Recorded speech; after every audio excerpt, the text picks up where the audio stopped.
Here is the clean, precise psychological answer. No tactics, no predation, no glamorizing unhealthy dynamics. Just the truth about why the self-optimizing, prestige-orbiting, collapsed mirror woman, SOPCMW, relates to ostentatious fidelity in a way that is radically different from secure or grounded women. What is ostentatious fidelity for her? It is not quiet loyalty. It is not devotion rooted in wholeness. It is not genuine attachment security. Ostentatious fidelity?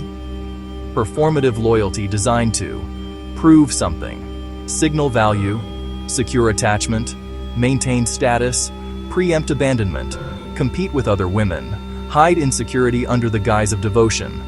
It is fidelity that is broadcast, not embodied. It is fidelity as spectacle, not as intimacy. For the SOPCMW, this is not manipulation. It is a trauma-based survival behavior. 1. Fidelity becomes a performance. Because her identity is performed.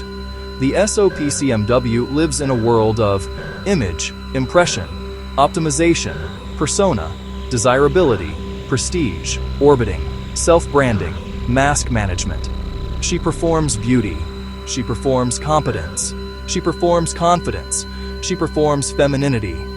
So fidelity becomes another thing she performs, not necessarily a state she internally feels.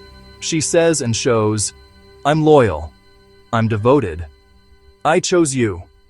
I'm different from other women. I don't want anyone else. You're the only one. But inside, she is. Afraid, insecure, ambivalent, longing, hypervigilant, fragmented, seeking safety, not commitment. Thus, fidelity becomes a strategy, not an authentic state. 2. Ostentatious fidelity is a shield against her collapse. Remember her defining psychic wound. If I'm not impressive, I'm invisible. If I'm not desirable, I don't exist. If I'm not chosen, I'm worthless. So fidelity becomes proof that she is worth choosing, a signal that she can be good enough, a performance of moral worth, a defense against her shame. She uses fidelity as a self-soothing story. If I'm loyal to him, maybe I'm not the disposable woman I fear I am. This is tragic, but it's honest. 3. Ostentatious fidelity helps her compete with other women. For the SOPCMW, life, hierarchy, femininity, currency, attention, survival, desirability, power, relationships, competition. So performing loyalty becomes a weapon. She uses it to distinguish herself from less disciplined women, stand out in a competitive market, signal moral superiority, appear like wifey material, attract the validation of prestigious men, avoid being seen as promiscuous, even if she is. She presents fidelity like a brand, hyperfeminine, excessive, strategic loyalty. It is fidelity as status armor. 4. With prestige men, her fidelity is aspirational. Her loyalty to a prestige predator is often worship, social climbing, trauma attachment, fantasy bonding, fear of losing access, fear of being discarded, idealization, not intimacy. She signals ride or die energy because maybe if I am loyal enough, he will finally choose me. It is a plea disguised as devotion. 5. With a utility man, her fidelity is emotional. Hedging. She presents loyalty to him for different reasons. She wants emotional safety.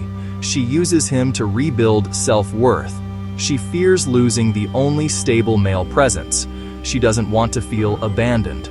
She wants to be seen as good by someone steady.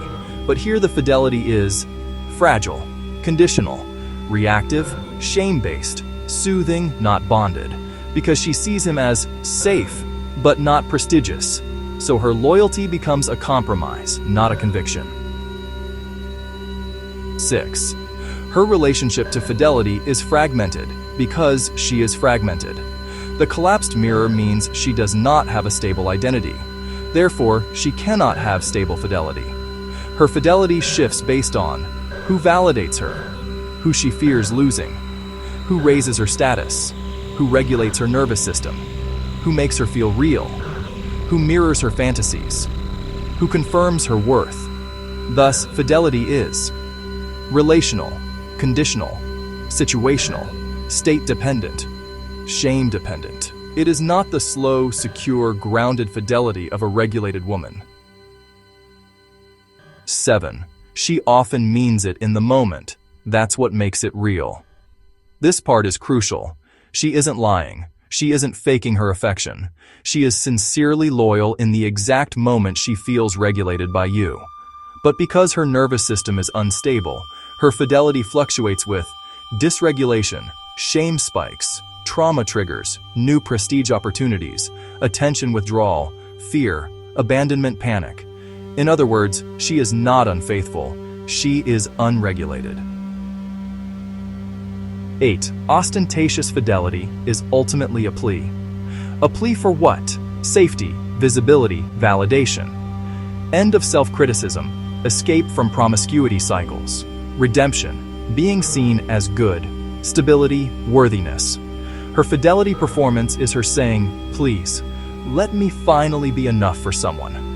Not manipulate, not deceive, not scheme. It is the most vulnerable mask she wears.